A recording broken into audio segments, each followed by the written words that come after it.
Trëndafili i bardhë. Në një qytet të mbuluar nga dimri, ku bora qëndronte me javë të tëra mbi çatit gri, jetonte një luleshitës i moshuar, me emrin Sokol. Ai shiste vetëm një lloj lule, trëndafila të bardhë. Kur e pyesnin pse nuk shiste lule me ngjyra të tjera, ai buzëqeshte dhe thoshte: sepse e bardha mban më shumë ndjenja se sa 1000 ngjyra bashkë. Një vajzë e re, Sara, e blinte çdo javë nga një trëndafil për t'ia çuar motrës së saj të sëmur në spital. Një ditë, pa i thënë asgjë askujt, Sokoli i futi një shënim të vogël brenda lules.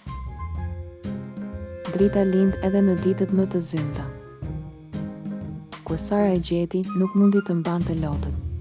Që nga ajo ditë, filloi të bisedonte më shpesh me motrën, t'i sillte muzikë, libra dhe shpresa. Pas disa muajsh, motra u shërua.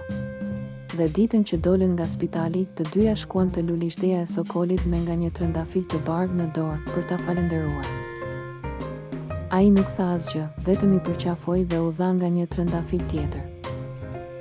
Sepse në heshtje, luleshitësi kishte mbjellë më shumë dashuri se gjithë qyteti bashkë.